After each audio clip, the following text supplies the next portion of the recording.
From Brexit to Beheading. Ex-Blue Peter presenter, Labour voter and staunch Remainer Connie Huq goes on a bizarre anti-Brexit tirade in which she rants about people getting their heads cut off. That's what we'll be discussing today on the Hogcast.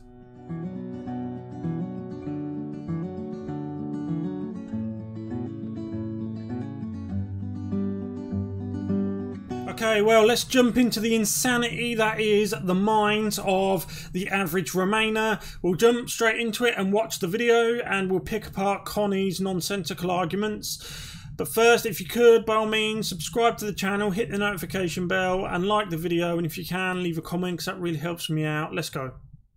Mike, would you want Brexit to happen now? If suddenly the new term was, but everyone's head gets chopped off. No, would that be, but hang on, wait a minute, people voted for it. No. Who voted to have their heads chopped off, Connie? Who would vote for that? Why would somebody vote for that? People voted for it. Why would you? No. Why are you changing the goalposts? No. Because you want to cut our heads off. Because the question was, do you want to leave the EU? Yes, Yes, we do. That's what we voted for, is a simple vote to decide whether we want to stay in the EU or leave the EU. We voted in a democratic referendum to leave the EU because we do not like being governed by a detached, autonomous, bureaucratic body that's not even inside our own borders, and we just do not like the direction that the European Union and the project itself is heading in. Personally, I believe it is the foundations of the New World Order, along with the United Nations. Saying you can leave the EU, you just have to have your head chopped off. Do you? Why would we need to have our heads cut off to get Brexit, Connie? All you are doing is proving to the world that you are a political extremist, like most of the people on the left are. Not understand. I'm sorry, that's a nonsensical not question. Be black and white. The guy who proposed that. Why is that any different? It's a term The guy who proposed that. You have your. If you can't tell the difference between Brexit and beheading, there is something wrong with you. Head chopped off. We leave. No, I don't know what chopping heads. I think maybe chopping off the head is the problem here. Yeah. Why don't we say? Okay, why don't we say? If we could have. If we could have. You can literally see Connie there coming back down to planet Earth. This is a problem you have a lot with those on the left. They just don't experience reality the way the rest of us do, I'm afraid.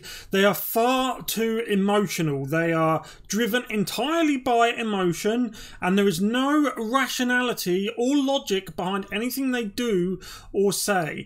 They are the people. The left are the people of the exceptions, whereas those of us on the right, we are the people of the rule. You see this also in, for example, the abortion debate, where those on the left will use a tiny percentage of the women who are considering abortion, such as women who happen to get, and it is tragic, but happen to get pregnant after being sexually assaulted. They will often use that exception, whereas those of us on the right who are for the rule, we will often use the 99% of women who will go for an abortion, thanks in large part to their destructive or self-destructive lifestyles. This is so far from Blue Peter, it's brilliant. Not joke about chopping people's heads off. No, please go on. But the point is, well, you can humor, you can joke about whatever. It's all context, it's all nuance. But anyway, oh really, Connie? We can joke about anything, can we? Oh, well, that's good to know, because those of us on the right who for many years now have been censored, especially right-wing comedians who have been censored for joking about things that people on your side of the political divide tell us are inappropriate and offensive. And as far as I'm concerned, being beheaded is pretty far up there in terms of the things that I would think people would find offensive. Point is, I retract that statement. It doesn't matter. I should imagine you do, because you realised that your response was highly emotional, lacked any kind of rationality or logic, and you made yourself look pretty stupid. Whether it means no food on the table or whatever. I'm just saying, whatever it will mean. So maybe it means less food on the table. Maybe it means more. It could mean Brexit could mean that things are better. Trust me, Connie, it will. But we need to know what the deal is to vote. I think that will be better. Okay, let Mike speak now. Let Mike answer. We won't know what's going to happen in the Brexit deal until Brexit happens. And that's where we've got to get to. Yes, that's true. And we really need to grab the bull by the horns here. We need to take this opportunity. In life, sometimes chances come along, sometimes opportunities come along.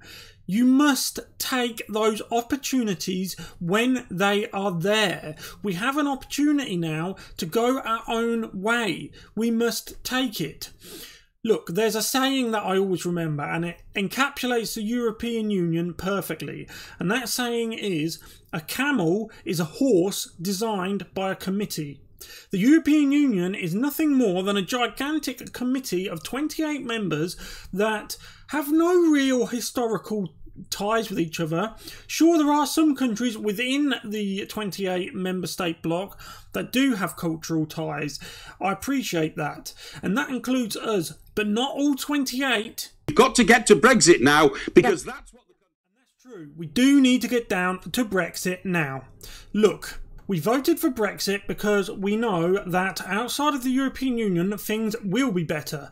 Things aren't always financial. You have to understand that there are other values that are dear to people, such as social values and community values.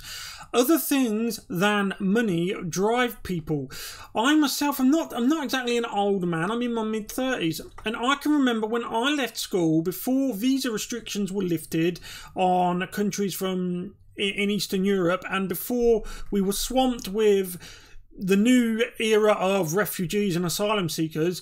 There was so many jobs, good paid jobs, you could literally leave one if you didn't like it and go into another one. Now jobs are scarce. Jobs are like gold dust.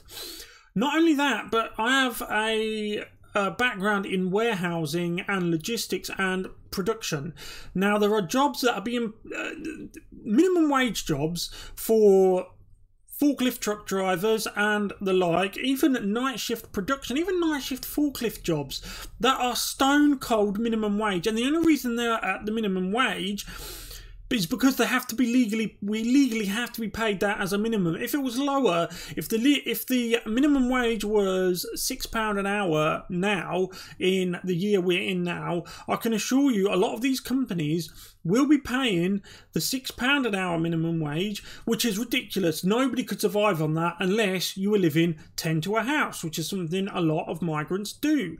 And the only reason that they would pay that minimum wage, just like they pay the minimum wage now, is because they know that there are people from literally all over planet Earth, especially poorer countries in the third world.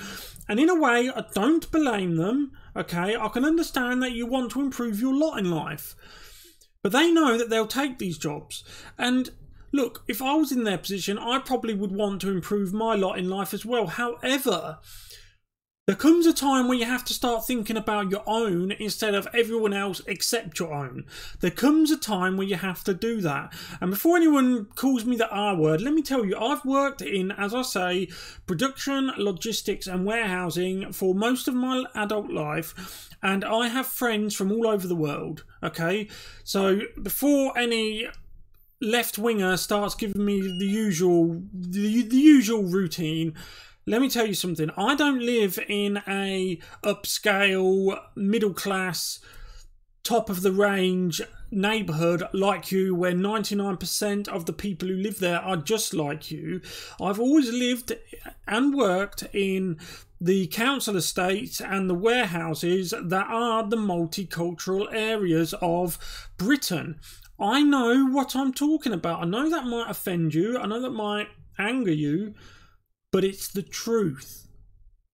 Okay, free thinkers, that was the video. Thank you for watching. I hope you enjoyed it. If you haven't yet, please subscribe, hit the notification bell, like the video, and if you could, leave a comment in the comment section, because I'm trying to build a community here, and I hope you will join me and be part of that. Thank you, and goodbye.